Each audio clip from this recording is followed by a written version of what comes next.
I guess to get started, one of the things we want to do was, if you would, members of our panel that are here, just kind of go around the room and say your name. Everyone can recognize names with faces.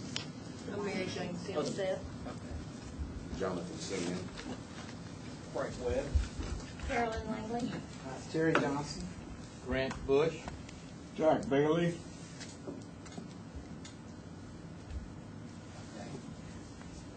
I guess as a future reference too, as we do talk, there'll be microphones there. We can mic up, and you guys will be picked up on the cameras as well as the sound system in the room. One of the other introductions I'd like to introduce and recognize our staff from the parish. Ms. Jen Tomplay is in the back. Mr. Dean Kelly is right outside with our project management team.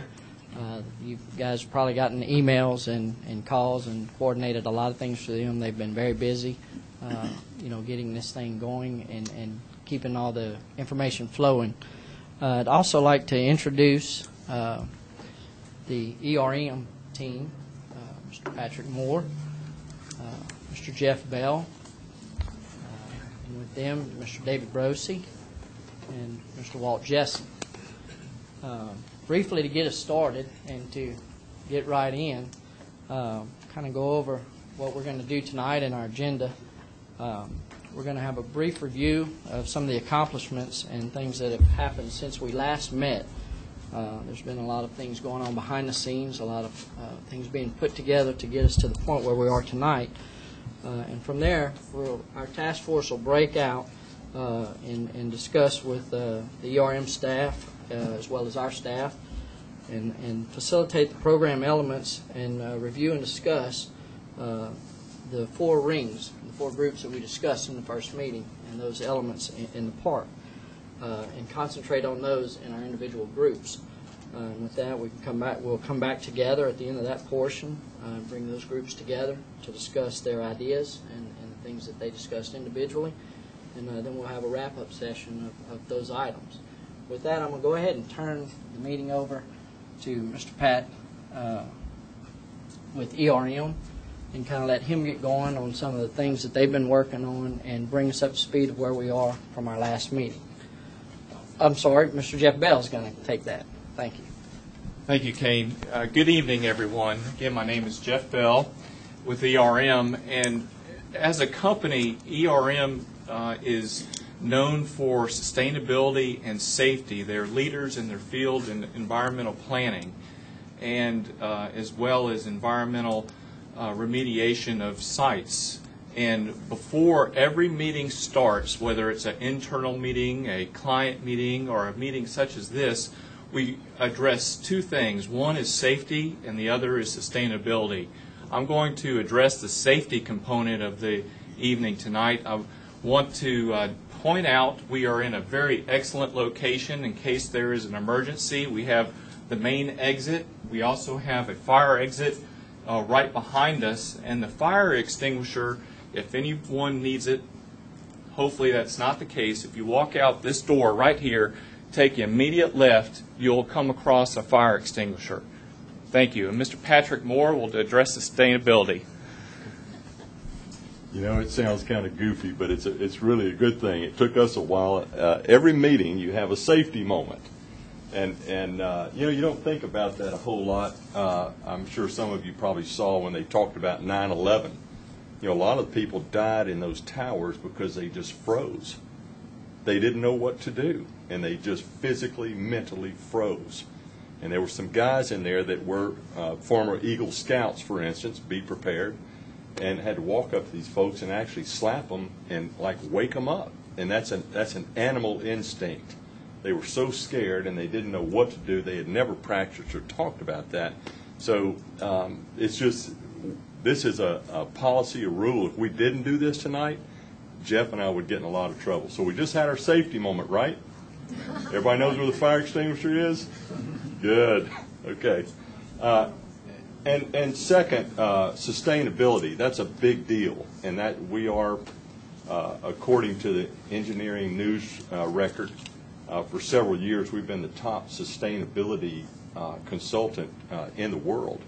So we're an international company in 40 different countries, 44 different countries now, and so we talk about that. And that's what we do as a company. It means a lot when we start talking about this project. So just to say something about that very quickly, sustainability means a lot of things to a lot of different people.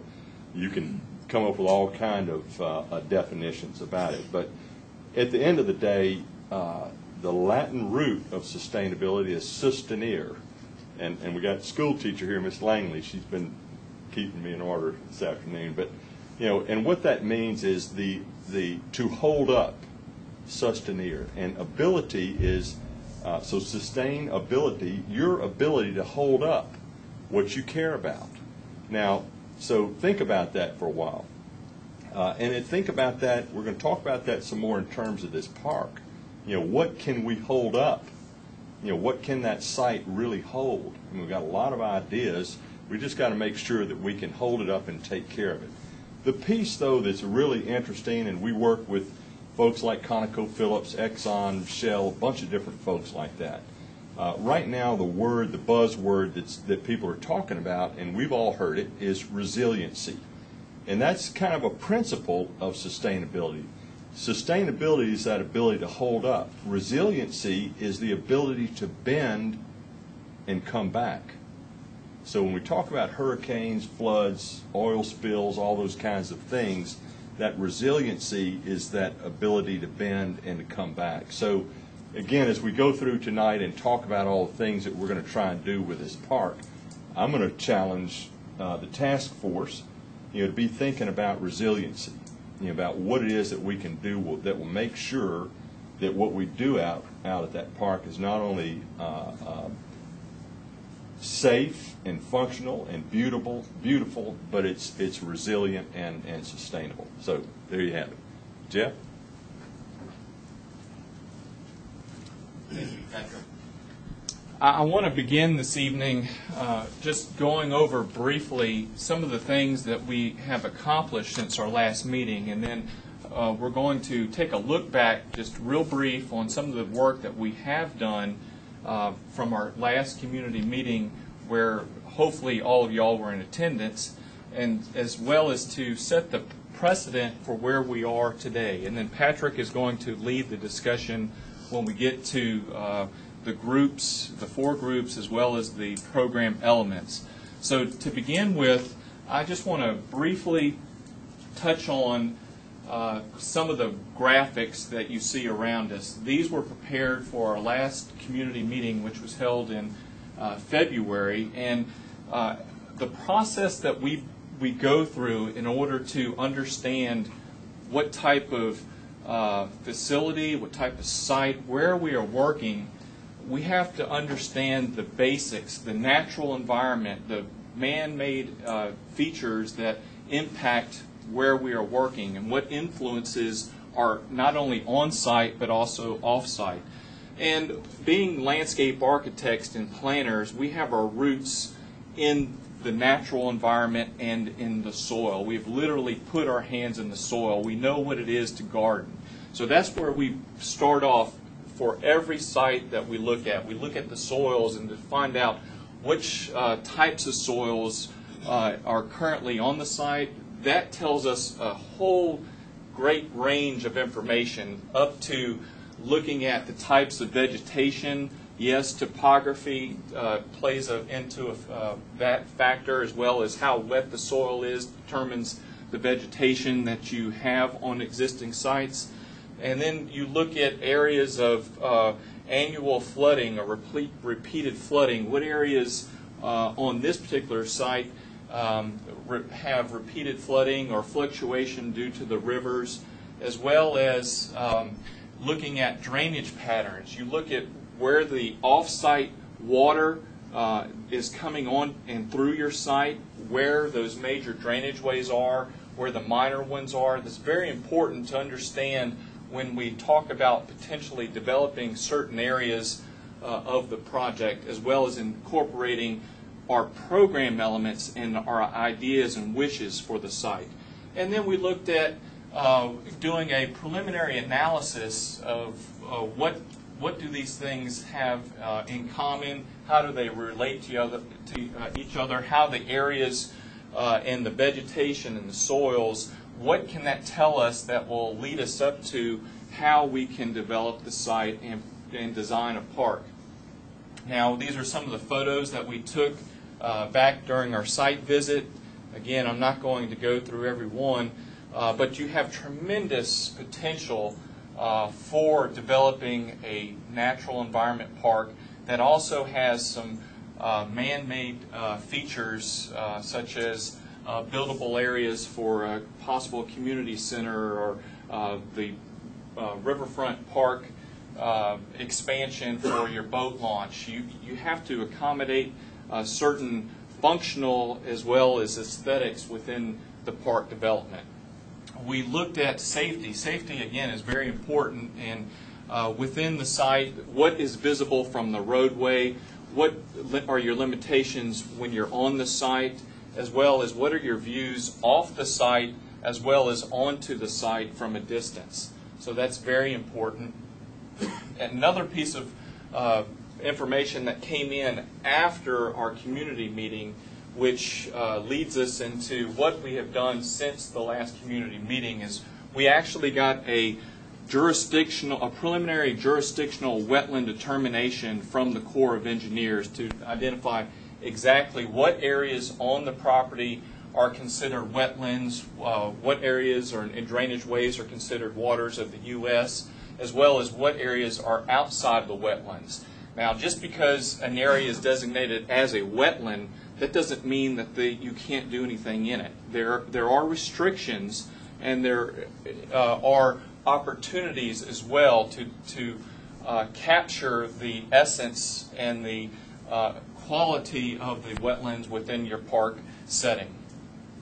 We also finished the Phase 1 environmental study, which, if you remember, there was 3 possible sites within the current boundary that were identified as archaeological sites. Now, these are areas where there's not an actual mound, an Indian mound, but they did find some shards, some little pieces of pottery. These are very common when you have high areas along riverbanks for Native Americans to where they came and settled and lived from time to time. But it's very important because there's a history. There's an important history that goes back many, many years that we want to capture in terms of interpreting what the history of the site holds. So from that, we've also worked very closely with the parish staff. We've spoken with several of you. We've received emails from several of you that identify some of your wish list. And this list that I have here, which Patrick is going to address further, these were a combination of comments that we received at the last community meeting, and again, emails and telephone discussions, working with the task force and with the parish staff. So, Patrick? Thank you, Jeff. Can you see that okay? All right, good.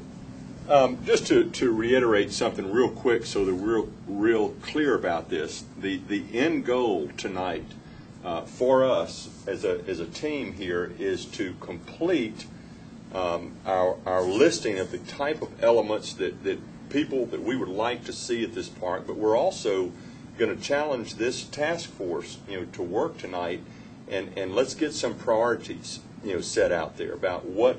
And basically, we're going to give you some dots, and if you could say they're each worth $50, we're going to vote, on some of these things about what are the most important, elements in here. Because I can tell you, we've gotten well, you'll see it. It's a list a mile long of all kind of things that we could do out there. But we have to be careful, as Jeff said, about the capacity, the sustainability. Remember about the land and what we can actually fit out there. So. That's going to be important, but that's the goal tonight as we leave here with some really good direction about the priorities of these elements. And just to remind you, Jeff, I don't know if you have that on here or not, the 4 rings on here? Not. It's not. problem. If you remember what we talked about, and this is what we have found out over our 30 years of work, is that there's 4 elements of sustainability that really make anything sustainable, and that's, who remembers? Number 1. I've forgotten. Oh, come on. Wait. Look at the screen. Can I? Teacher Well, Teacher no, remembers. I'm trying to All right, look well, at my that's notes. fine. We'll cheat. All right, teacher, we're cheating. Education, Allowed. infrastructure, economic development, and livability. Those 4 things have to be in balance. It's not all about economic development. It's not all about infrastructure. Those 4 things have to be in balance for us to be successful. So in a little while, we're going to ask the task force members, and if it's okay with the police jury, people in the audience that want to join in the little group discussion about that, that's what we're going to talk about. We're going to talk about not only these elements, but more so about those topics. You know, if we're in this development of this park, what kinds of things should we include in terms of education? We all learn something everywhere we go. So, you know, let's make sure we get the best that we can. So that's what we're going to do. In fact, we're going to take 5 minutes, right, teacher, Miss Langley? Yes, sir. And she's going to talk with you just a minute about some of these things that she's got up on the wall out here. And she's done an incredible amount of work since our last meeting. If I remember right, she's had over 900 people, mostly students, right, involved in this and give input from kindergarten all the way through high school. So if you would. I can talk fast if you can listen fast. Jeff said 5 minutes, so. I sent an email out to the principals of our 4 schools, 2 elementaries, 1 middle school, 1 high school, a whole lot of kids in each one, at least 800 to 1,200 in every setting. And the principals forwarded my email to their respective faculties, and this is the response I received. The teachers sent to me essays, drawings, charts, and graphs from their students, kindergarten through high school. And I just displayed a representative group of what I received, and then what I also have, this was my informal survey, I compiled information from every one of those drawings, every one of those documents that I received. And I'm going to just read real quick the top 12, from 1 down to 12. Big play structure, 108 requests. Children's park, 81. Walk bike track, 57. These are requests from kids. Snack bar vending, 53. Swimming pool and lessons, 52. Sports fields, 42. Pavilion stage / picnic area, 41. Dock fishing and boating, 41. Rock wall, 36. Big trampoline, 33. Fishing pond, 31. Water play area, 29. And then there was probably about 30 or 40 other items that were listed by the children and a number of teachers as well. I received some really nice comments. I think what I want to say for the remainder of my 5 minutes is that I am the education representative for this panel. And I'm here to speak for the education of the children and also the adults of the community, not just the children, but mainly the children, because they can't speak for themselves. And I thought about our community. We have Sam Houston Jones Park. We have organized sports. We have excellent schools. And we have a senior citizens center. Yet we still have needs within our community that our park could meet, that our River Bluff Park could meet. And I hope that as a committee and with your support and your input, that it'll be a really fine park and things come out great. Yeah, you teacher. All right. Can you get it back on the... Thank you, Miss Langley. And we did get this information, I think about a week or so ago. So a lot of this is incorporated in a lot of the ideas that people sent us. And thank you, whoever did that for sending the emails and things to the parish. It really gives a lot of meaning and granularity to what we're talking about here. So with that in mind, I'm just going to go through these real quick, and then we're going to open up for about 5 minutes for if we missed anything, if anybody's here with something just burning in their heart that they got to get out, then we want to get that down also tonight. So we broke it up into a few main areas. One, the building program, and a lot of people talked about, and these again are not ranked necessarily in priority, but kind of like Miss Langley, when we heard this time and time again, we tried to combine some of this. So people said, well, a nature center, well, that's great, but in a community center, a place that people could rent out for weddings or things like that. So, and people said, well, we need restrooms in the park. Well, that'd probably be a good thing to have in the building. You have to have them in the building, right, David? If it's a public building. So, we combined some of those things together. And so we have that, the Community Nature Center, a Welcome Center. There was a lot of discussion at the end at our last meeting about the Miller home there and their property and the idea of being respectful of that. I don't know what all that means, but we put it all down, and we want to keep that in part of it. Amphitheater, historic and educational interpretive sites. Jeff mentioned the idea about the findings that are out there. We don't know exactly what all that is, but we will. Picnic areas with grills, some covered, some not. That's typical in some of the state park work that we do that you would find there. Park water feature. Boy, I mean, we saw that a lot. And a lot to have, in particular from the kids, about, whether it's a spray pad or whatever that might be, but a water feature. So we'll see. It may be a waterfall or a fountain or who knows, something like that. Quality parking, I thought that was kind of neat. We don't want regular parking. We want quality parking. I know. What other kind of parking we got around here? Anyway, I thought that was... I guess they mean paved. Yeah, well, maybe, or maybe it's parking that is permeable so the water can go through it and we don't have a bunch of big pipes and drainage on the site. Right, Mr. Bush? Right. Yeah. Sustainable. Maintenance and building storage. Maintenance, building and storage. We were talking earlier, one of the realities of all this is there's not, munchkins that show up in the middle of the night and cut the grass and do everything. It has to be taken care of, and that's a huge piece of this. You can buy a new car, but if you don't have money for gas, you're not really going anywhere. So it takes that life cycle cost of taking care of this, and I'm going to keep hammering you on that. I don't want to squash anybody's dream, but remember that I think everybody in here, would you like to have a really great park with all these things in it that isn't maintained, or a park that maybe has half these things and it's maintained very well? Anybody answer number two? I figure.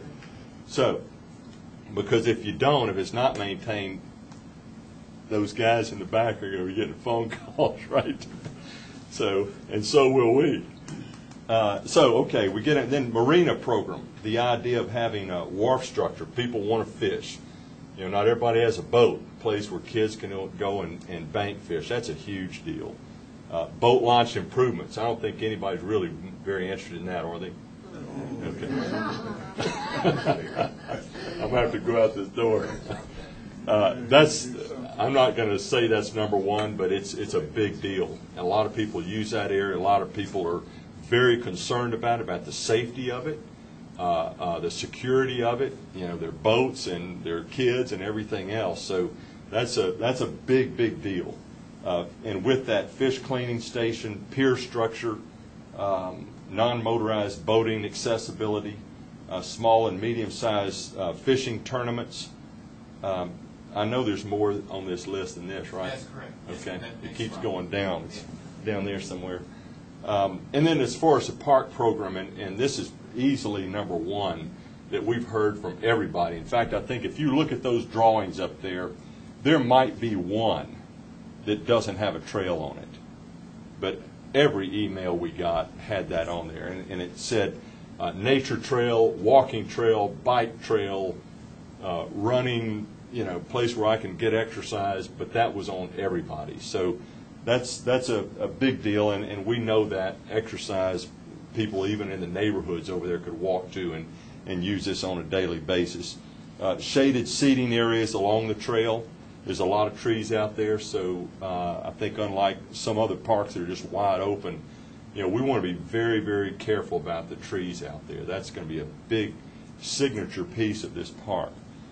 Primitive camping. Maybe, maybe not, but somebody said it and we put it down there. And it may be something that it's a rented, for a Boy Scout troop or something like that could have a very small thing. I don't really know. Shaded play structure, climbing structure, ADA compliant. We had several folks that were talking about that this could even be part of the signature of this park, is that it has play equipment for challenged individuals, in particular for kids. Let me say this, one thing, and I hope you don't mind me calling you teacher. Just That's fine. when you told me you're a teacher and you treated me the way you did, I figured that's what I'm going to call you. But anyway, teacher, we talked about that, and we have to be real careful about this. When we do play equipment, understand, and you've seen it, folks have gone and said, we want to have a tot lot for the babies to play in. When they do it, and it's wonderful and it's great, but guess what? 2 days later, there's a bunch of teenagers hanging around on it because they don't have a place. And they're just sitting on it, whatever, and it breaks, and then people get upset. But we have to remember about that, that this is, we're all kids too, I think. Mr. Bailey and I discussed that earlier. We're still kids playing in the dirt. But anyway, so we have to be very appropriate with all of this and try our best to engage all those different levels of age. Does that make sense? Play equipment now is designed that way for different ages. So that was the same thing. That was on a lot of people's list. Jeff, where are we going? There we go. Children's water play area. Now, I had to combine a lot of words in there. It was children and water and play and children and water. So some of these have these spray pads, things like that, instead of, a lot of cities have gone to those instead of swimming pools. It's not, doesn't teach you how to swim or anything, but it's a place on hot days like it's getting to be for kids to go play and have fun. Similar to that, what do they call it, the PPG fountain down there by the lakefront that we worked on. Kids are just screaming playing out there. It's great. Shorelines, swampland, upland, interpretive overlooks. In other words, you can look at these drawings and see the different environments that you have out there, and the idea that we would interpret those so that people could understand, why those environments are a little bit different. Floating fishing docks. This is aquatic program, a water park. Again, we've I'm not sure if that was the same thing that was meant up there, but I think that was more about having slides and water chutes and all kind of things, a Blue Bayou thing, I think like they have in Baton Rouge or something like that. Sandy beach area, expanded inland water body. The idea, I think someone said, Ms. Langley had on there, a fishing pond. We have the river out there. Maybe we have something else a little bit closer. And then from landscape, talked about Louisiana wetland type plantings, historic tree preservation, in particular that big oak tree by the house. And there's some others on the site. Selective clearing, again, a lot of people talked about that. Be very careful with the trees. So understand the pressure of all that. Okay, we want a building, which means we have to have parking. We got to be really, really careful about how that puzzle that we work with. And then someone had the idea to create call it an arboretum or signage out there, so that if you go on this boardwalk or this trail, that you could learn about the different types of native trees that we have out there. Utilities, site service program. Obviously, there's going to have to be some site utility upgrades. There's not a whole lot, well, there's nothing really out there except, I think, a little bit of power for a dusk to dawn light. Site drainage improvements, litter stations and receptacles, waste collection, pickup, recycle, recycle and landfill waste. So, those are, I want to say mundane things, but they're important. If you don't write them down and they don't get done, somebody's really going to get upset about it. And then security. That was, again, a lot of people talked about that, and about some things that have happened down on the boat ramp and things like that that weren't too great. That, so fencing gateways, into the park so that it's, the park probably wouldn't be open all the time, 24 hours a day. I don't think you'd want it to be. Park signage, site lighting, police surveillance, and video camera surveillance. So those kinds of security things as well. Is there more of it? That's it. That's enough? Okay. Okay. Does that make sense so far? Well, let's do this. Let's open the floor just for a minute and see if there's something we missed or somebody wants to give us a little more clarification or definition here. So we'll open it right up. Yes, sir. What's your name, please? Terry Mooney. How do you define the active and passive, and why would you have both categories for some of the objects? Well, we do that really for ourselves, and I think for people to understand. When you start thinking about this area and say, well, gee, we got baseball fields, all over the place, that's great. Well, that's active recreation. And the definition, active recreation for the most part, the easy definition is team. It could be kind of team sports, things that can involve groups of people. So, and passive is more the walking trails and things like that. Does that make any sense at all, or where you could sit and read a book? It just didn't, fit. I mean, maintenance building, that's not really a recreation piece. So we were trying to just get that in our minds too, because when we talk to the parish about this, it's like, well, guys, how many baseball fields do you have? And some people said, we want baseball fields, we want this and that. It's like, man, it just may not fit. So is that answered at all? Yes, sir. Okay. Yes, ma'am. I don't know if that's the one. I learned another definition of passive from Mr. Pat. He said if we were to have a basketball pavilion or basketball court, the kids could drop by like a sand lot and get a game of basketball going. I like that. I call it informal play, free play, but the architectural word for it is passive. Okay. Yes, sir. Tom Wheeler, there was a couple of points you made that are in contradiction. One was your baseball. No, keep your mic. One was the boat launch and tournaments, and the second statement you made, which contradicts with that, is it can't be open 24 hours a day. Uh-huh. If you have tournaments, it's got to be open 24 hours a day. Right. And I'm talking about from heuristic work over the past, and really what I'm talking about more is about the park, not the boat launch. Well, I know it's. If access is separate, then there's no problem. Right. And it's got to be open 24 hours a day. The way this thing is really set up, and you can see it. Jeff will get out of the way. You can see it on this drawing real easy. I mean, this thing is set up, and we talked about it the last time. You basically got two parks and a boat launch in the middle. Right. And it's almost, and I'm not suggesting this at all, but it's almost like you may have, a lot of passive in one area, and you may have a little more active in the other. And that's a good thing to do. Somebody might be having a hard day and just want to go sit and stare out at the water, and not have a bunch of noise and swing sets or whatever might be going on, and it gives them a place to go. And so I think this is going to be a challenge for us. Also, the boat ramp can be very active times and nobody, at other times. And safety is number one. I mean, so that's going to be something that we've got to be very, very careful about. And somehow integrating these two sides of the property. Does that make any sense? Better sense? Yeah, I just wanted to point out that Yeah. if you have tournaments, you have to be availability 24 hours. Right. Appreciate that. Next. Peace to you. 2 minutes. Okay. Pat, I guess I got one thing. Yes, sir. Did you get anything in, or do we think about basically dogs and cats? There may be a lot of people who want to bring their animals to the park. Do we have a designated area, or are they just prohibited? I mean, those things we probably should consider as well. Yeah, that's good.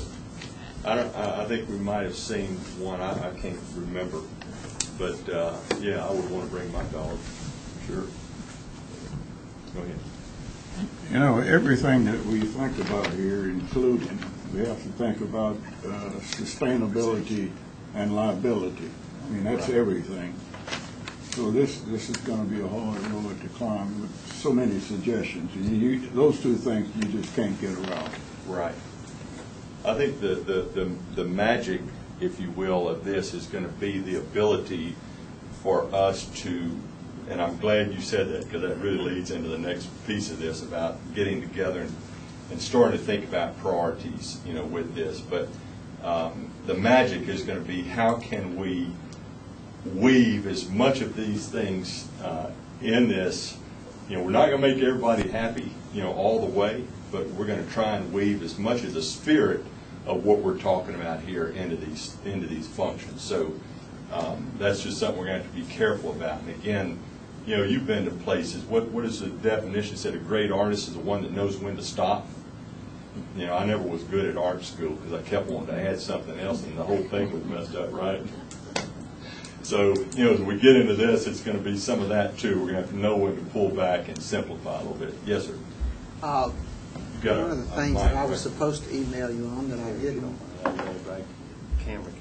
Okay, one of the things that I thought about emailing you emailing you on that I didn't, but several people after the last meeting came up to me, and I think Mr. Moon was one of them,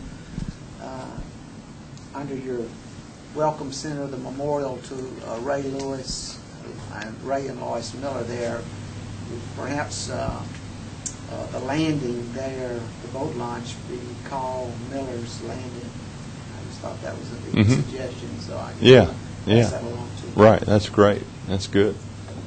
Okay. Anybody else? To me, from is it on? Okay, one. Sure. Yeah, it's on. One of the things that I keep thinking over and over and over again, I think it would be wise, as you said, to separate the active, a lot of fun, screaming children, which is when they're having fun.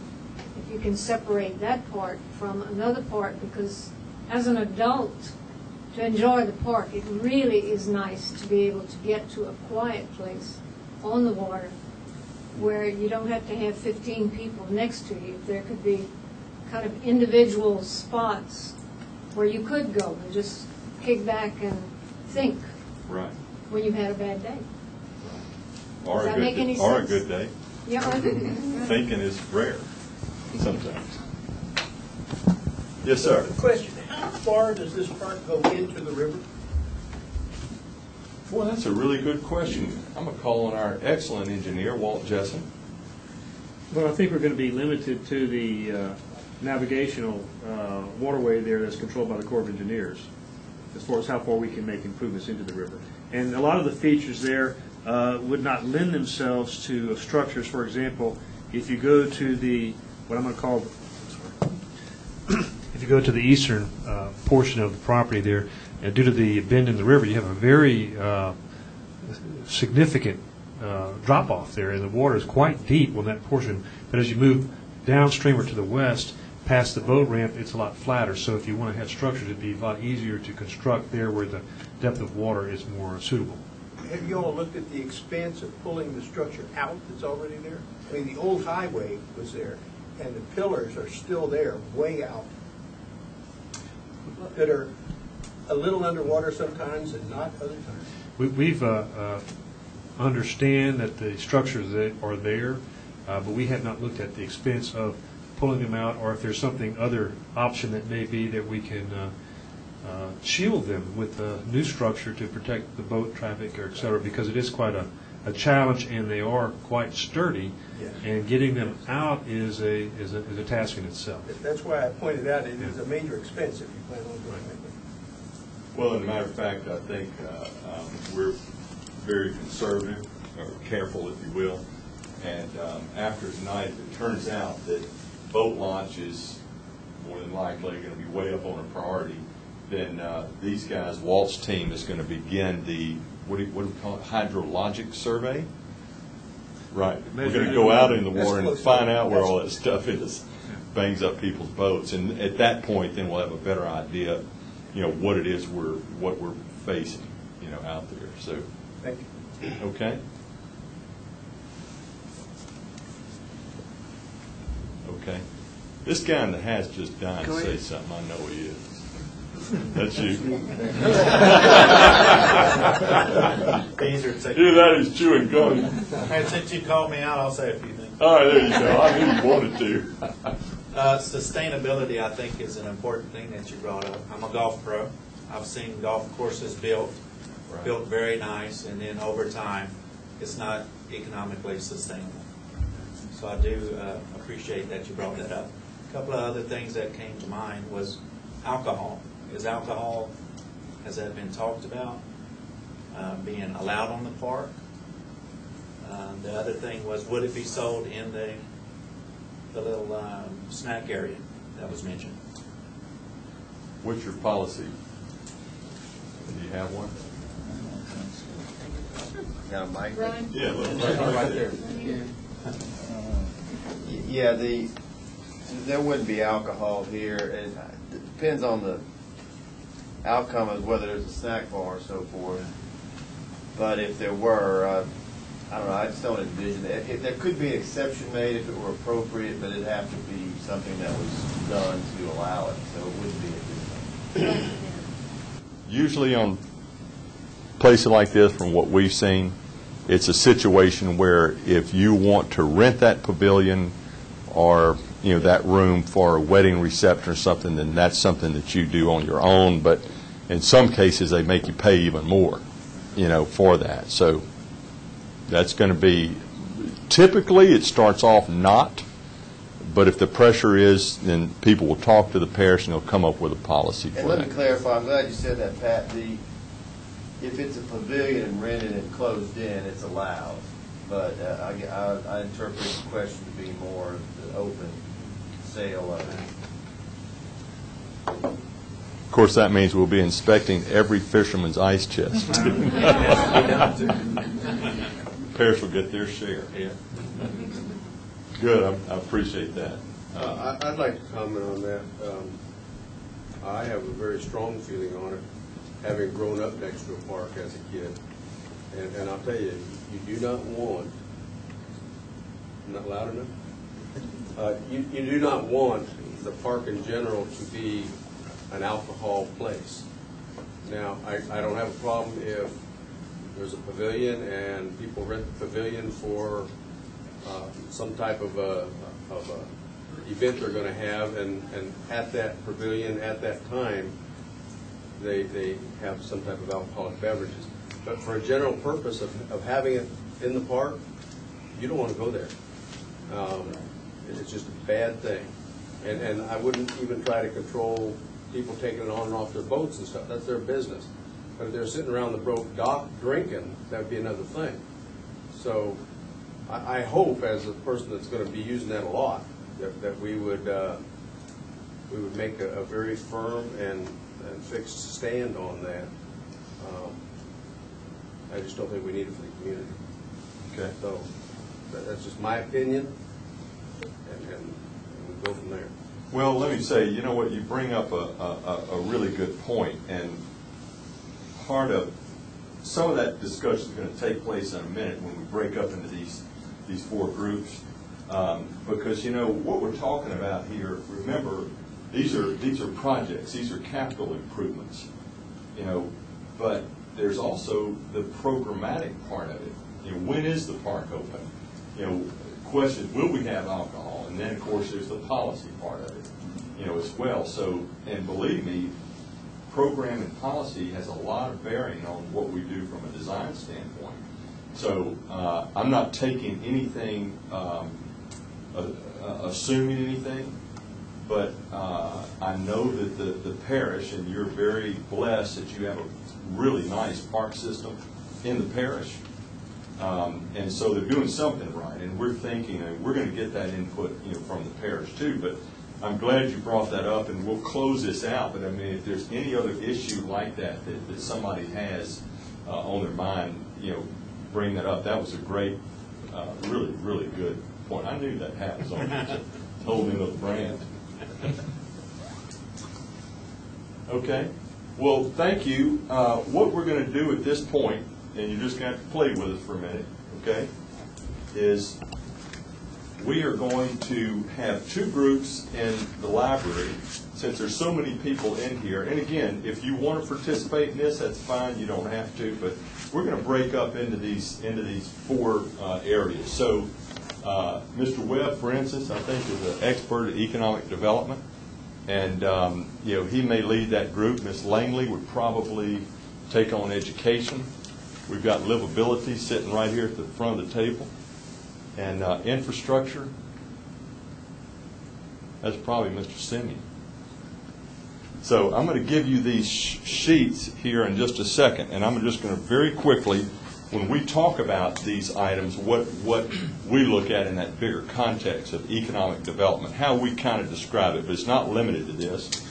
Natural resources, community development, business retention, growth, local business support, marketing, entrepreneurship, job creation, market access, tax structure, labor market. Those are just the beginning, but those are some things you say, well, how do we do what will this park mean to economic development, for this community?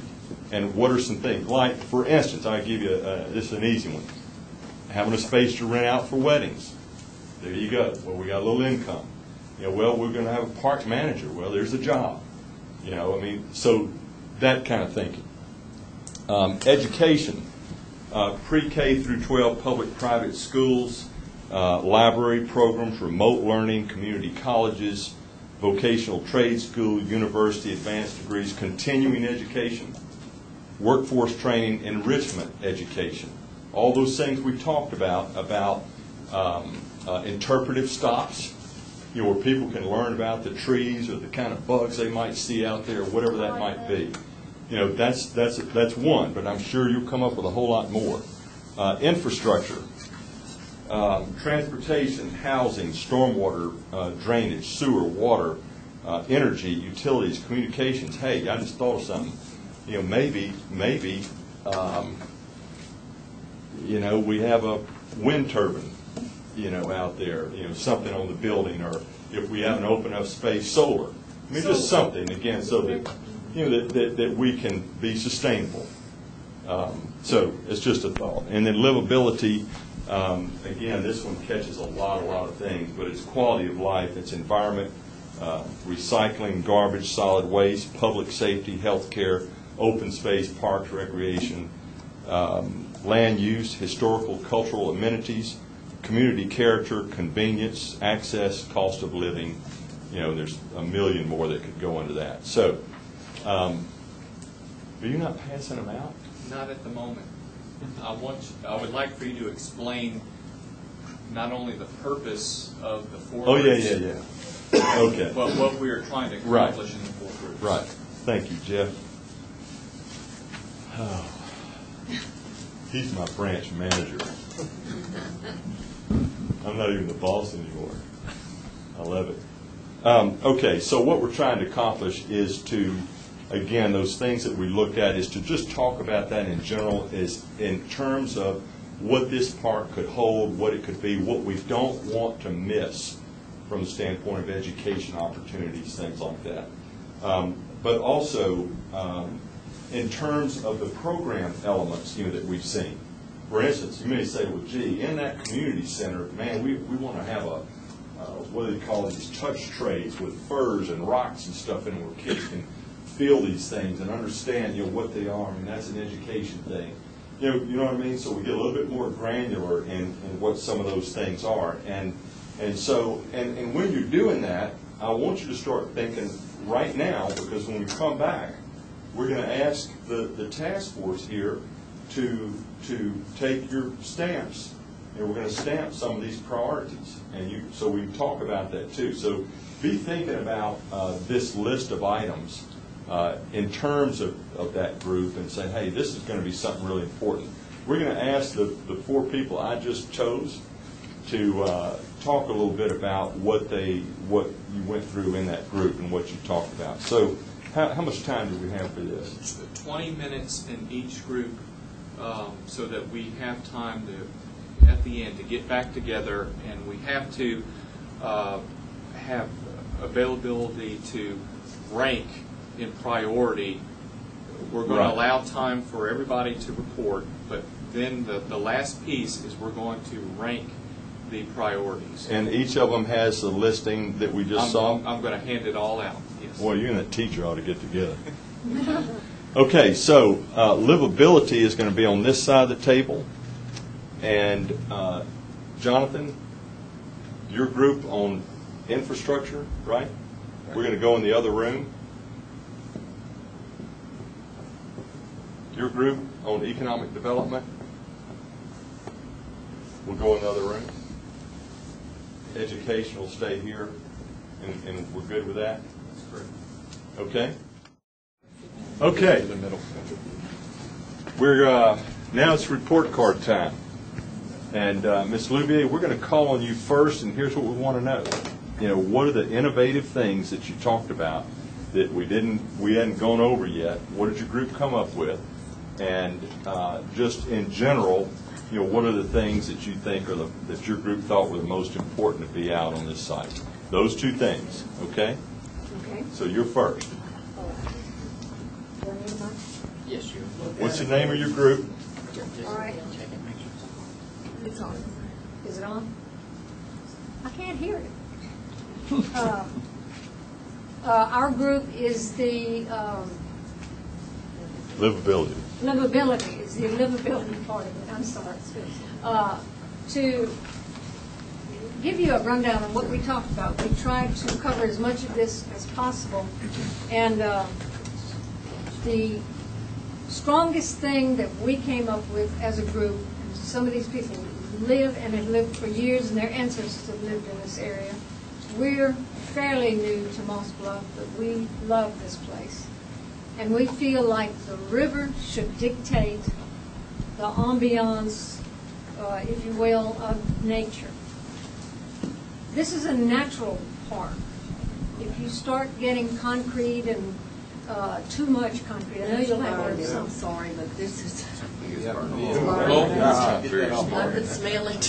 Safety moment. I kept looking around. It's all right. Hey, you know what? And that's on video.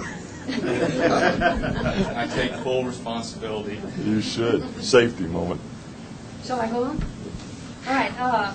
We felt like also we talked about separating maybe the noisy areas from the quiet areas, which I think everyone will appreciate.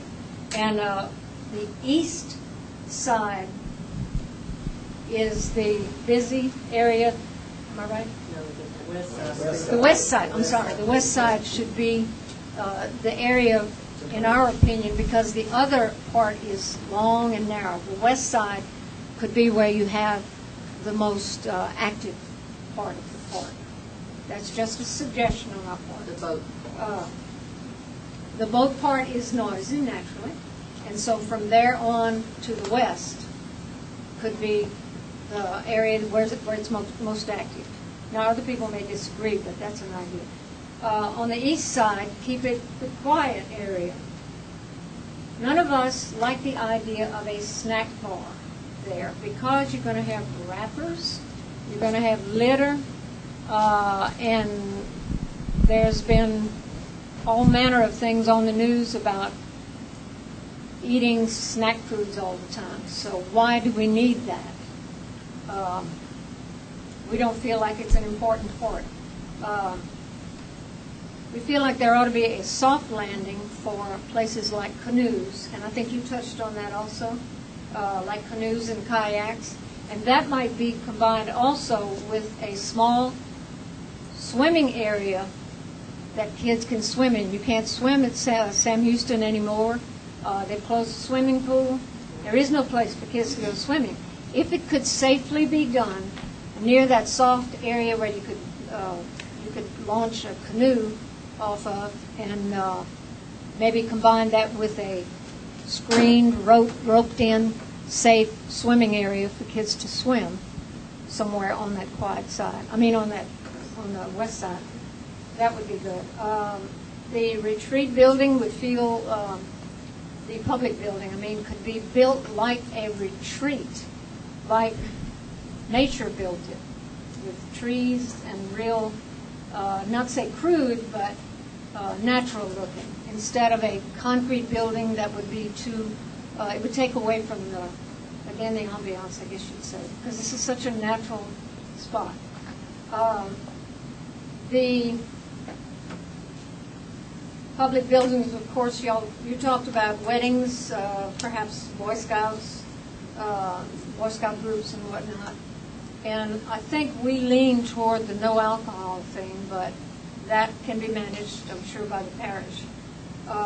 Because you're going to have litter again. You're going to have beer cans, you'll have bottles out there.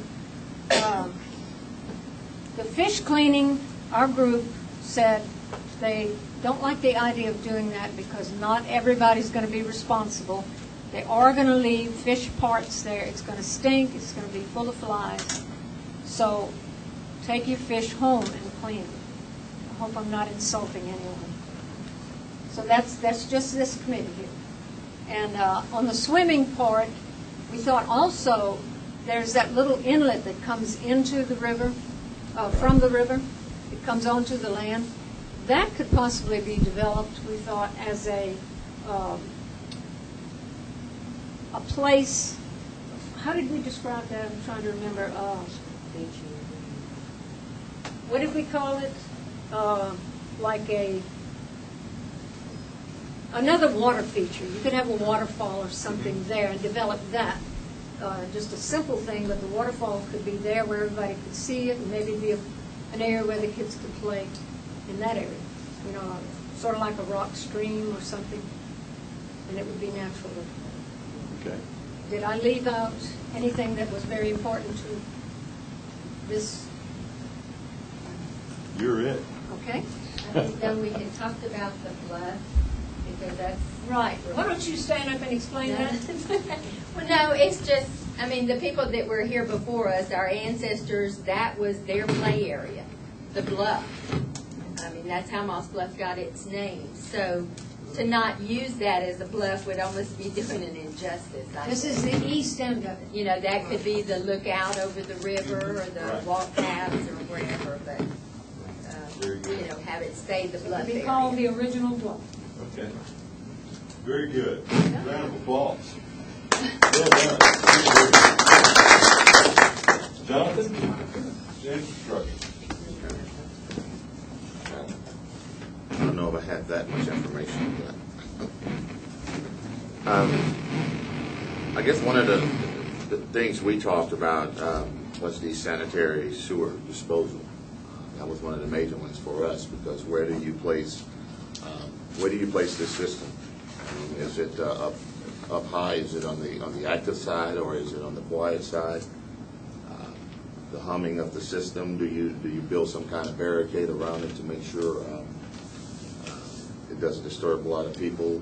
You want it up high or down low? Most likely up high near the building, or maybe the proposed maintenance building. So that was a biggie for us. How do you control the flow and how much discharge? I mean, if you're talking about building a building for us to have function, then is it going to be a large building? Because that's going to determine how much discharge you have. If you house an event that holds 250 people, you know, you're going to need a pretty big system. So that was probably one of the bigger ones for us, was what do we do about that sewer disposal system? The guys in my group, anything else to touch on that one? Good. Okay. Another thing we talked about was we're looking at this playground equipment for the children. One gentleman in our group talked about, okay, we have Sam Houston Park, and there are certain things there, mainly just swings and slides. You don't want to have things that you see at just any old park. Why don't we do something that you don't see in other parks? I mean, we talk about the physical fitness of children and this and that.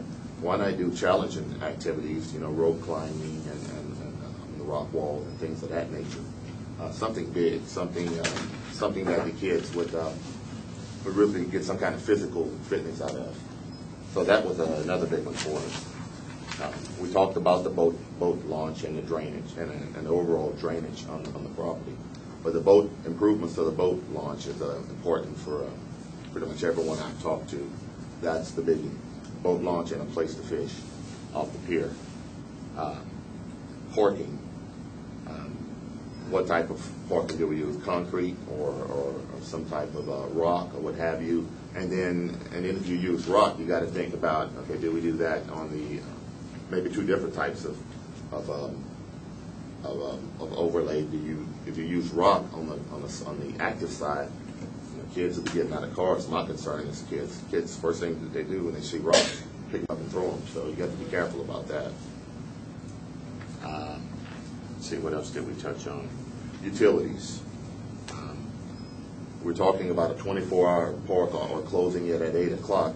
Either way we go, I mean, certain part of the year it's dark at 5:30, so you still want the park to be accessible, but you have to have some type of lighting, adequate lighting.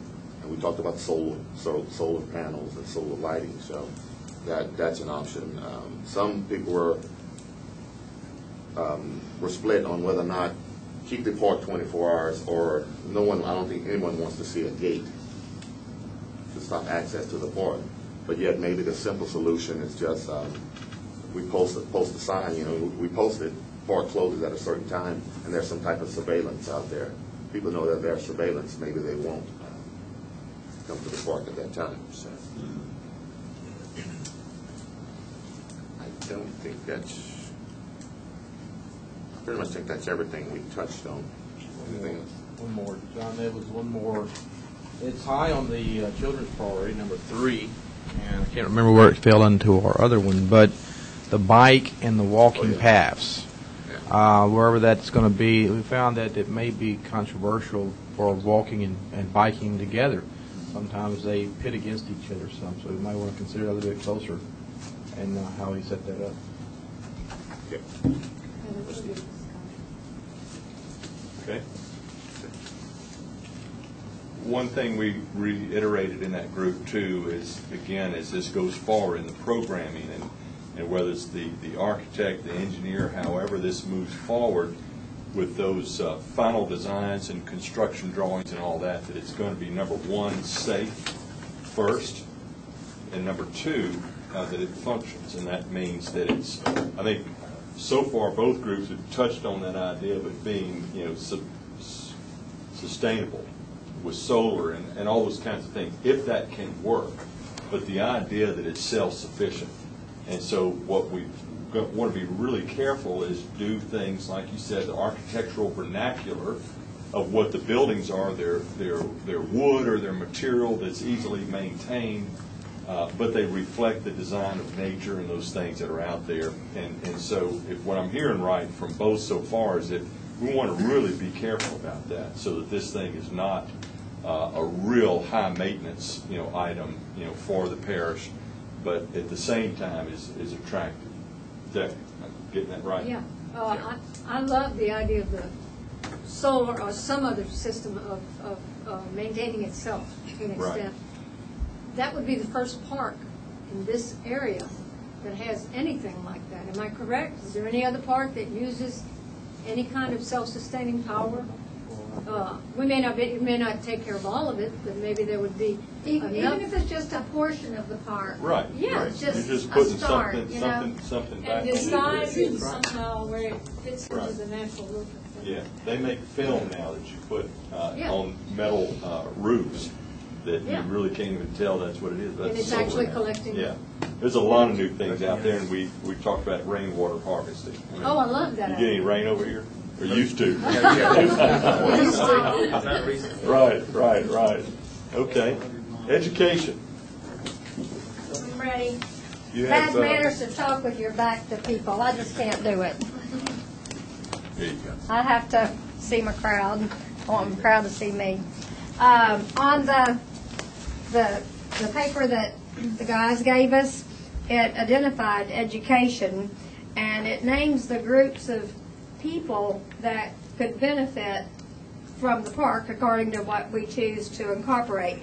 And it says pre-K through 12, libraries, programs, remote learning, just like you said earlier, community college, vocational trade school, university, and advanced degrees, people in all these areas, continuing education, workforce training, and enrichment education. So then we started brainstorming some things we thought pertain to these areas, and we came up with a whole bunch. I got the wrong paper, sorry. I consolidated. There were 15 items, but I consolidated them into 8 items. Number 1 was an interactive play area that's ADA and for special needs children.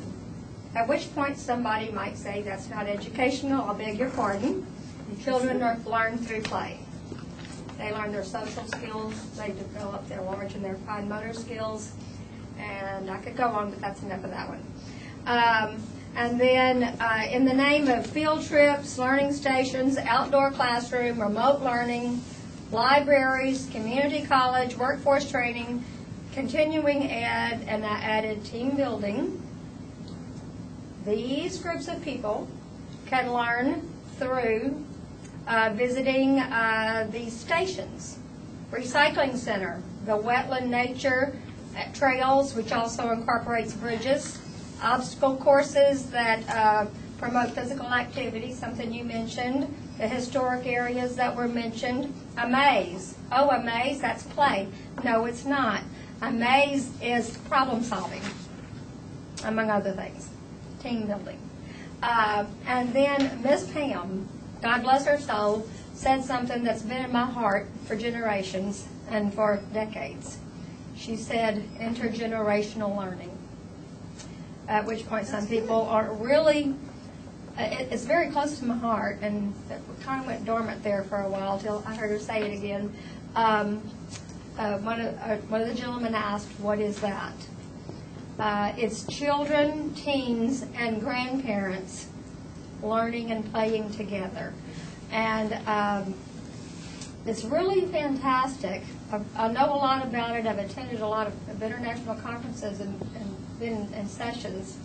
But in our community, we have a lot of families that aren't necessarily from Moss Bluff. They come in from states all over the nation and countries all over the world. And these kids don't have their grandparents handy. And then children who do live here and maybe have lived here forever, some of them are missing parents and grandparents. But for the grandparent who just needs to hang with some grandkids and to nurture some teens, if we could provide indoor and outdoor activities for intergenerational learning, it would probably be as fantastic as if we did something in the name of solar energy. I won't get to say more about that. Okay. We named Wi-Fi learning. We named the tremendous need for teen opportunities. A place where the teens can go and it says, no little kids allowed. You know, like we said, we were going to put a sign that says no big kids allowed on the little kid stuff. The teens need their place. Teenagers have always been outcast. I was outcast when I was a teenager. I bet every one of you were. They need a place. They need a place. And one thing I think they would like is the life-size chess and checkerboard. That would be great. I mean, you really don't even need checker pieces to play on a life-size checkerboard. You can play leapfrog. Real cost-effective, you know. And then we named guest speakers, activities, and maybe our park employees could just, share what they know about the facility, why the facility was created, and lead us through some of these learning stations that I mentioned earlier. And my last item that I have down is craft and art classes, planned indoor activities, maybe a good program for the summer, and maybe periodically within the school year. Very good. Question real quick for the parish, and I'm not putting you on the spot, just want to know, because a lot of what I'm hearing right there are things about programming. Do we have a real, like we used to in the old days, a recreation department with programs? Not in Moss Bluff, you don't. I can answer that one. In the parish? Or swimming lessons or anything? A lot of the recreation in the parish is delegated to special service districts, either recreation districts or community playground districts. And each of those districts offer different programs and activities. The district here in Moss Bluff mainly oriented around team sports, baseball, softball, football, soccer. We have a buddy ball program for challenged children, but nothing really along the lines that Miss Langley or quote teacher unquote is talking about. So that to me is a neat opportunity. I'm the parish president or the parish. I mean, if this place wants to be unique, it's not all about the built things. It's going to be that those kinds of things that you offer that would be programs for, call it the grandparent grandkid day or whatever that might be, but to foster those things. The whole idea, I think I'm hearing some relative things here about, I call it ecotourism, where it's about the land, about nature, about kids, about people learning from those things together. Maybe that becomes kind of a driving principle. Thank you. And I say the best for last. Well, I don't know if it's the best, but I have a little bit of information for you.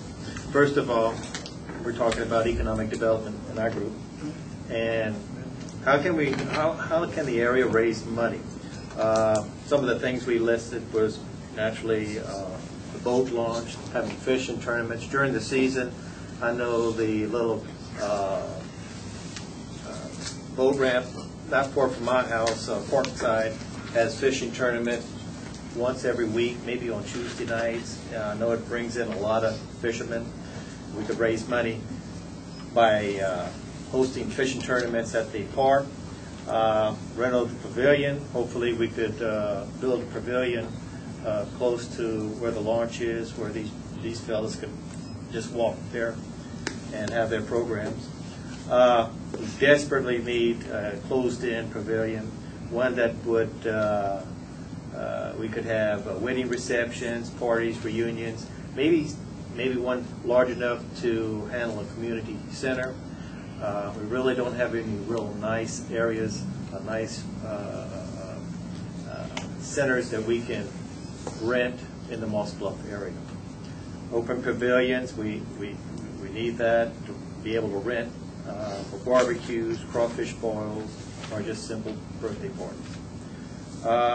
As far as additional jobs, economic development on that, and the marketing of the Moss Bluff area, we feel like the park is not necessarily just for Moss Bluff folks. It's going to be bringing in a lot of people from the surrounding area, Lake Charles, DeRidder, Gillis, and we feel like with the building of the new soccer fields just down the road, they won't have tournaments. Those folks will be staying overnight.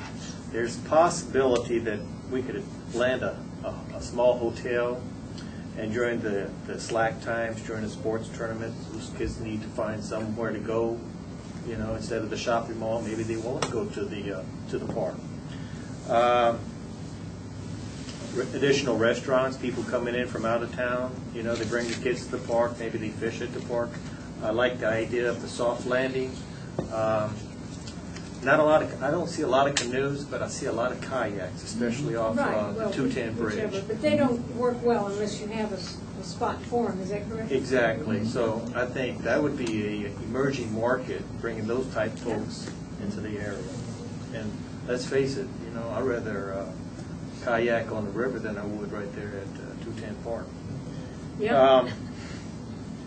New businesses, we understand there's even maybe plans now for a fishing equipment, bait type business that's going to be moving in nearby the park. One of the things that we also talked about is when people are shopping for homes, what are some of the things other than what type of home they're shopping for or what price range? But they're looking at schools, and one of the major things they're looking for is parks, green areas that they can bring their children, okay? I think this would be a great park for that. And I think it would be maybe the just the thing they need to locate in the Moss Bluff area. And access to the park, we talked about that. It's right off of 171, major highway coming into Lake Charles. Real easy to get to, major advantage for the park. So I think by putting the park in place would definitely contribute to economic development in the Moss Bluff area, for sure. Any other, Ms. Johnson, did you have anything you would like to add to different with that? y'all on fish cleaning facility. Okay. We We just worried about the maintenance of that. We thought that fishermen, they're going to clean their fish whether it's at home or not, but if you had a fish cleaning area, that may cut down on miscellaneous fish heads, different aspects of it. I know at Toledo Bend they have these little just small little cleaning areas, and if you're a good I've used them. fisherman, There's always if you're a dead good fish up there. if you're a good fisherman, you will get in there and you'll clean your fish and you will clean your mess up. You're going about your business, but if you don't have a spot to do that, Do they do that now, Terry?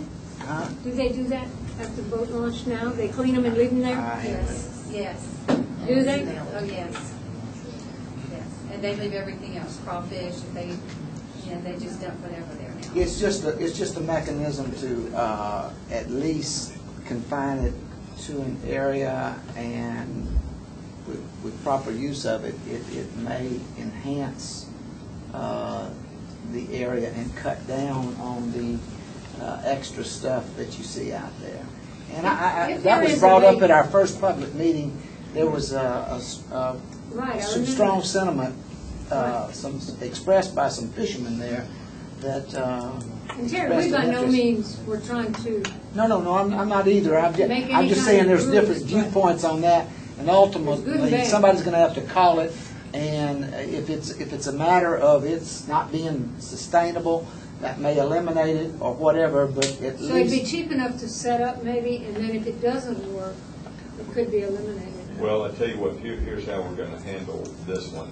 Again, is that I think what we're going to do in these kind of things, and that's exactly what this was for, is to have some debate about those kinds of things, to find out what is the latest, greatest, best, safest, works the best type of equipment, like that, and is that something? Well, yeah, but it's it's $12,000 for one of them, and we need 6 of them, and gee whiz, you have to go, what is the maintenance cost of that and that kind of thing. And we'll look at it, and there may be some great thing that's out there that we hadn't even, a solar fish cleaner, who knows?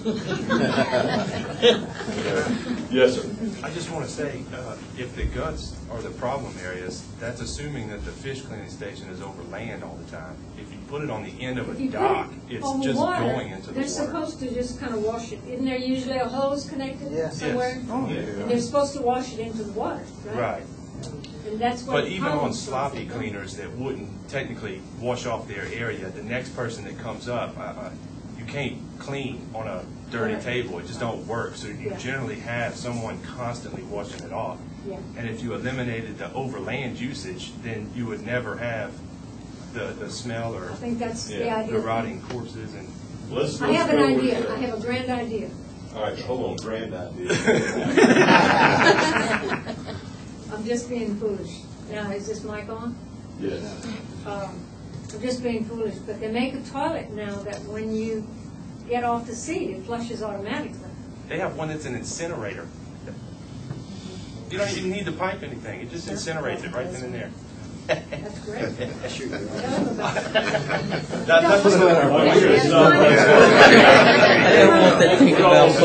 Remember where the fire extinguisher. Okay, well, listen, thanks a lot. And listen, one thing that really hit home with me when you're talking about that, about home values and all that, not to get long on that, but, you know, what's going to be really, really important, you got to think about the scale of the road that's out there, the 2-lane road. You got a ditch pretty much on the park side if somebody's not paying attention. But, and you're right there, it's almost like a residential park, really and truly. And I would tell you this, if I lived in that neighborhood, if we do our job right, where folks in that whole community right there in that neighborhood can walk to this park early in the morning to go take their walk or watch the sunrise or whatever, man, guess what happens to the home values in that neighborhood? Big time. We've seen it. We know that happens. Number one. Number two is that, you know, how we set this thing up. And this is going to be really, I would say, tricky. I mean, you want it to be a nature place, so it's kind of screened. It's not all the road noise and all that, but at the same time, you want it exposed so that I'm the real estate agent driving people into Moss Bluff. So let me take you down here, and they go, wow, check this out. You know, we got to do a wow factor. Now, I don't mean Disney World, but something that they get that expresses the feeling of what you want that park to be, the peacefulness of it, the fun part of it, the river part of it. You know, how we do that along that edge of the road is going to be way important. So that's a good point. That's probably, frankly, that and the idea of having people that are so proud of it that everybody in this room says, forget having that family reunion in Houston again. We're going to have it here because we got a great place where we can do it. That's economic development. That's a good thing. All right, now, Jeff is a Harvard math major. That's probably not true. That's not true. But he's come up with this incredible scientific way of you prioritizing these items, okay? And teacher, you're just going to have to swallow hard and just go with it, all right? But and Kindergarten, I'm ready. You can do it on the papers. Do they all have that? Yes. They should all have one. If not, okay. Why don't you give that to them? That would be the easier way to do it. We gave you 3 dots, and the dots are number 1. Just the chairman's sign. Yes. Just the chairman's. That's correct. No. Everybody gets that. All the committee members? All the committee members. Okay, I thought you said just the heads. Yeah, you did a while ago. I'm going to defend Jeff on that. You made him pick him up. I said, don't go all that. Where do you put these dots? Because this could be any one of 3 things. I understand. You can mark it on your paper. We're going to do it on a big paper up here, but that's We have a circle. So, Just go ahead and put my dot in your dot. yeah. This is yours. Oh, look, I get 2 bags. Oh, you don't have one of those? Well, I have here. Here you go. Okay. And this is just to give us some direction, okay? And so if you would, just put, again, if there was one thing on here that you just said, man, we got to have that after all this discussion, understanding of it, I want to put my dot on boat launch, whatever that might be. If the next thing that we could afford to do, that's your number 2, and then the number 3. Does that make sense? Okay, so we've had input. Do you? Okay, we go. We'll go ahead and do it. No, everybody you get your own. Okay. You should have. You got your dots for these men? Yes. Come on, Jeff. What's up with that? 14. No, we got those dots. I can't count. And look, you want to get this set up? Let me tell you, we're going to pick those up. I'll count them up here. Jennifer can. She's the smart one with the numbers and all. But anyway, that'll help us out. It'll give us a good start, and we're going to continue to get your feedback with this. Jeff, 2 things. One, when we get done with that, I want to tell them about, what's going to happen next, and the timetable for that. Is that your job, or no, his? That's mine. Okay.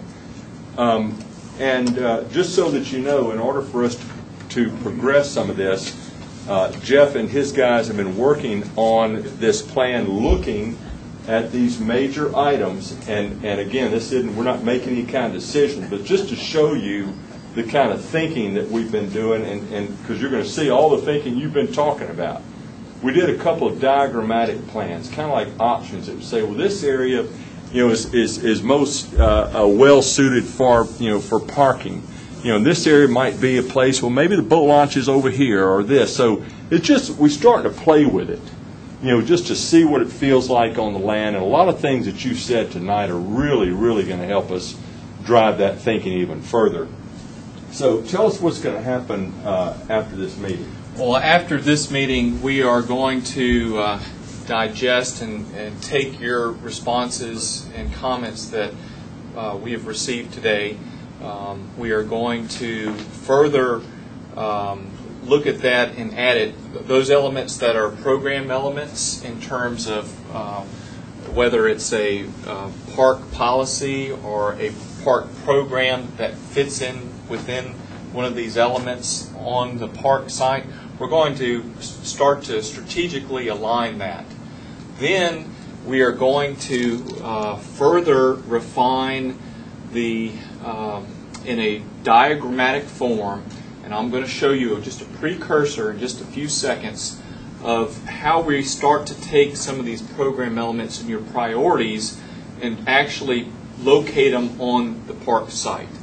And we're going to go through a series of sessions in-house, as well as working with the staff, the park staff, park planning staff, to come up with 2 or maybe 3 recommendations to bring back before you to review, comment on, and once that has been approved and agreed upon, then we are going to go into the final stage of identifying exactly what the elements are, identify cost for the scenarios so that you have an order of magnitude of what are some of the figures in terms of construction, and then we'll also look at phasing, and we will identify, based upon the priority of the cost estimate, what elements can be phased to fit within the budgetary program for the parish, as well as for the community. So that's kind of the next steps. I envision that we would probably get back together again, and I need to coordinate with Dean and Jennifer and Kane on the next task force meeting where we present the program concepts. But hopefully maybe in mid-July or sooner, we could be back in front of you. We just need to coordinate on time, find out what schedules, what time best works for you. So does anybody have any questions about understanding what the next steps in the future, what's coming up? No, if there's no questions, I'm going to jump to, and do you mind dimming the lights again, please? I'm going to jump to some of the ideas. As Patrick mentioned, we took the initial program list and started thinking about things on the site that would fit the site based upon our knowledge and what you said during the first community meeting. And I'm not going to go into great detail because these are not final by any means. We have to take your input that you provided today, but this is something that will be a precursor for the next time that we meet with you. I want to touch on the letters. We have park, I'm going to jump to this side, park roadway improvements. We have B, which are possible entry points. We have C, which is a park entry and breakout of circulation, how you could access different areas of the park. We have D, which are development areas, and if you notice, the D's are located in the areas where It is high. It's not wetland. That would be a location where you would have to have parking and not remove vegetation, cypress trees, things like that, possibly for parking and structures. Boat launch, we have, in this particular option, we have an expanded boat ramp and boat launch where it would be two sides, just diagrammatically thinking, instead of just one, as well as having some boardwalks that would come off of the launch area on both sides. Then we have pedestrian trails throughout, which are, they're hard to see, but they're items G that would be interlaced within the existing wetland areas. And these would be boardwalks that could have interpretive stations. They could be boardwalks that have seating areas. They could be boardwalks that leads to an amphitheater where you could have a learning station. So it's multi-tasked as far as the program elements for that. And then H is what we're calling an expanded inlet, so that we could maybe have a nice water feature at the end of the bluff overlooking the water feature, looking over the lake. It could be an opportunity where you have bank fishing for people who don't have boats, where you can access the waterway. It could be you could have a wetland station, interpretive station for different types of wetland plantings along the edge here. So that's one concept. The other concept is very similar, but it's different as well. We have the same elements of roadway improvements. We have our site entries. We have our main entry point, again, that kind of disperses traffic and circulation internally within the park. Our development areas, again, are located along the ridge points, the high points along the roadway. In this scenario, we located the boat launch where initially and historically there was a boat launch at one time on the eastern portion of the property line. We also extended in this option for the existing launch that's here, we've turned it into a large boardwalk pathway leading to an open-air pavilion, so that you have access and views over the river, or it could be a picnic spot, it could be a learning interpretive spot. And then for the pedestrian trails, again, they're kind of interlaced all through the wetland areas, the items G. And then on this option, we have a smaller expanded end of the existing inlet that could be at a smaller scale, more intimate scale. So again, these aren't by any means any final concepts, but these start to relate to you some ideas of how some of our program elements that we've talked about today and further discussed, how they would lay on the land. We talked about the idea that maybe one area is more passive versus more active as far as the park. So those vice versa. Or vice versa. We could play with those concepts and further refine exactly what does active and passive areas on the site, what does that represent. So again, this is just a precursor and gives you an idea of what the next steps when we get back together. These will be refined, as well as probably new concepts based upon the concepts gathered today. Does anybody have any questions or comments? I think you've got a good start there. Well, it's very hard for us to sit back and be restrained. As designers, we want to take and jump out and take a stab at understanding and putting our thoughts on paper. We've talked a lot about program elements, but when we start putting ideas on paper, this is the very beginning. This is how it starts. Patrick, closing? Yeah, I just think that, this was fun to me. I love doing this. We enjoyed it. You guys are great to work with. I mean, I said it the last time. I mean, we go in a lot of different communities all over the country, and it's not everybody has the same kind of vigor, and care about where they live. And to me, it's fun to see. I don't know if you're strangers or not. Probably everybody knows everybody, but sitting together at a table talking about different ideas. That's what community is. That's how this really works. So I applaud you for the good work that you're doing. We're going to be the best servants you ever had. We're going to keep playing with these things. I mean, he didn't tell you the whole truth, but there was some yelling and throwing stuff at each other and all that too. But we won't get into all that too much. But but it's fun. It's healthy, and we come up with different relationships. And you certainly have progressed that tonight. With some of the thinking and the thoughts that you've given us. I'm going to warn you or just challenge you to be aware. And these two guys here are going to really start to kick in and help us now, because we start talking about, this community center building. Somebody said earlier, well, it might be for like 250 people. Wow. I mean, you know what? That means how many cars do you have to have? They'll have a car full. What is it, 1.5, 1.2, whatever it is, a multiple factor, so then you're looking at a bunch, let's just say. A bunch is more than 200, right? So, do we even have the room for that out here? I don't know. I haven't really we're going to cut out a little car and start sticking it out there and say, oh, we can have 6 cars.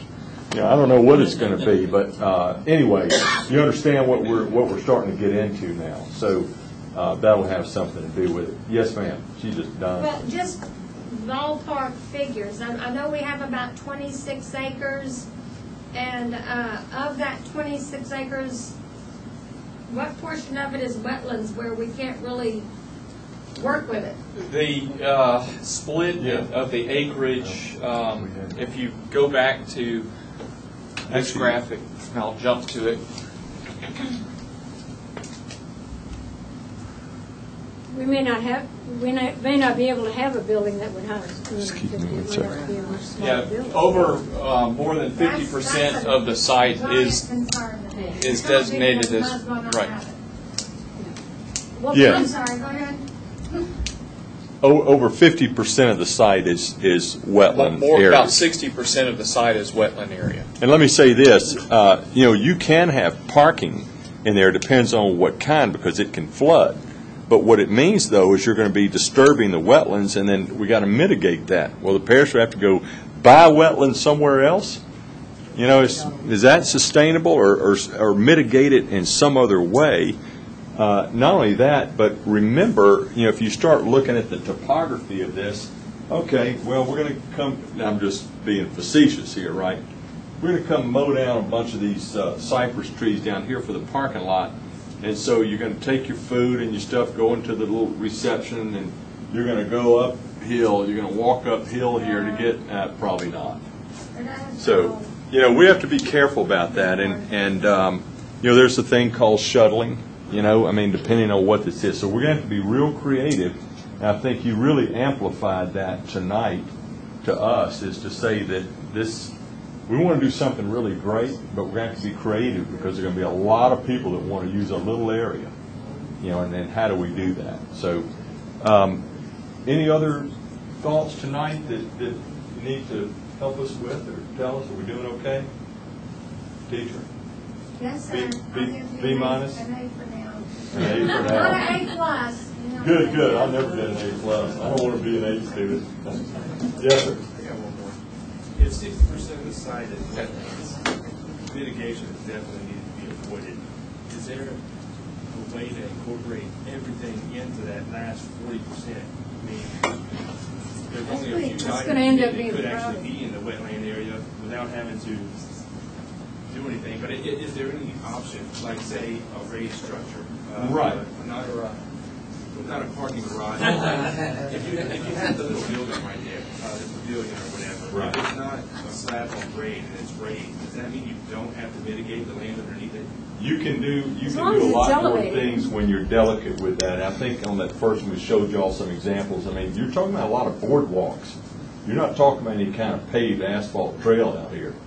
You know, maybe some, but a lot of it, and is going to end up being that, again, because of the topography and all that, in my mind. You know, so that we don't have to. In fact, if we do it right, and some discussions depends on who we deal with the Corps of Engineers, but you actually can kind of get points for human interaction, you know, with nature. So that's where we want to go with it. And I mean, I've said it 10 times, and now you're saying it again. The light bulbs are going off. This is going to be a challenge. We got all this stuff down here, you know, and that's why these priorities are going to help us, you know, because it's like, okay, we're going to have a really great community center, but you know what? We're probably not going to have a pavilion over top of a basketball court. You know what I mean? Yes. We're just going to run out of room. Or maybe somehow it's both the same thing. Somehow. I don't know. And then you ruin the park anyway, you know, when well, you get overcrowded. Exactly. So, you know, what we'll do is we're going to come back and give you a sense of scale. These kind of drawings that Jeff was showing you, you know, we're going to start putting little cars on and just playing with that to see. I mean, look at it right now. Where if you had a fishing tournament, where's anybody going to park? Where are they going to park? I mean, there's no real parking down there. So, I mean, to get that and really make that boat launch, you know, King's X, I mean, something really great, we're going to have to figure out, you know, where do you put big trucks with trailers and boat trailers, you know, I mean, that's an issue, maybe, that somebody's going to have to give us some direction as we get forward about that. Yes, sir. Maybe there's an acre or two across the street for sale. Careful. Park. You know, could be. Well, you know what, and Mr. The police juror, Mr. Spell left, but you know, we're not talking about that necessarily, but the idea that, you know what, we're talking about this park, but look, I mean, here's what's really important. Here's the park, and everybody in here, several people have said, well, gee, Sandys and Jones right here and over there and here, you know, well, you know, we really need to look at this thing, and we've been thinking about that from kind of the regional context of it, and then you have to start thinking economic development, that whole highway, that stretch down there, well, look at the signs. I mean, that's not our job right now, but that's the kind of thing that we really ought to be looking at in this community. Signs, landscape, you know, blah, blah, blah, all those kinds of things. So, but we got to be careful. We got to stay in our arena right now and get this one done first. So, I'm sorry, one more.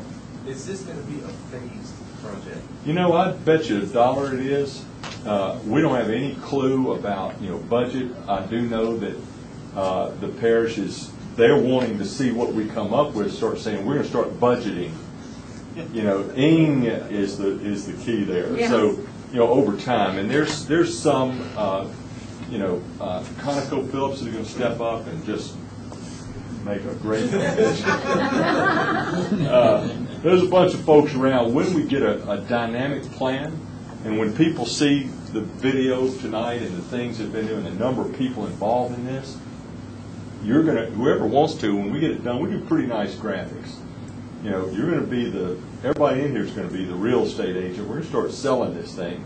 And yes, you know, private entities may have grants, foundations, you know, some federal dollars for boat launch, things like that are available out there. So as soon as we have drawings, we meaning the parish, are going to use those to go out and sell it and leverage it. And whatever we get in, we got to be real smart about what we do first and second and third, because I'm going to tell you, people in here are going to hold people's feet to the fire. The very first thing we build out there better be top notch. It might be small, but it better be good, because it's that stake in the ground that says here's how it's going to be from now on. So that's kind of the thinking there. I'm going to call him Reverend Coolidge. I'm going to put you on the spot. If you would get us out of here with a good thought. Mr. Collins? Mr. Collins. Calvin Coolidge, that's all. Thank you all again. Okay, well, I just want to thank everybody for being here with us tonight. And this is just the beginning, people. And I'm just so excited, but what we're doing here and looking at all the people that's here with us, it's a plus for Moss Bluff. And we're just going to continue working on until we get this thing where we want it. Thank you. Amen.